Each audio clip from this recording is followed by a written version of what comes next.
Zaslon nema greške. Riječ je o Super Retina XDR OLED panelu s LTPO tehnologijom osvježavanja od 1 do 120 Hz. Ima svjetlinu od maksimalnih 3000 nita koja će bez problema osigurati vidljivost pod suncem. Rezolucija je 2622 puta 1206 piksela s odličnim kontrastom boja uz antirefleksni premaz koji dodatno neutralizira odbljeske. Iako ovaj zaslon više nije ekskluziva za Pro modele, ali postoji razlika u svjetlini.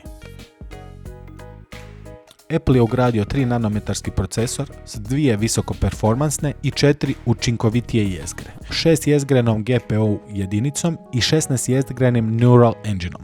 Osim toga, tu je i 12 GB RAM-a. U standardnim testovima prikazuje otprilike 20% bolje performanse naspram prošlogodišnjih modela. S novom parnom komorom i aluminijskim dizajnom imat ćete konzistentnije performanse. U prijevodu, duže ćete moći raditi procesorske teže zadatke prije nego što osjetite pad u performansama. Imate najbolje performanse na tržištu.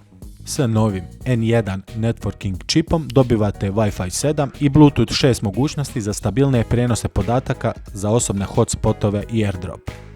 Ovdje moram dodatno naglasiti da bazni model napokon dolazi s 256 GB memorije pohrane, što je trebao biti minimum već godinama, ali kad je Apple u pitanju, bolje ikad nego nikad.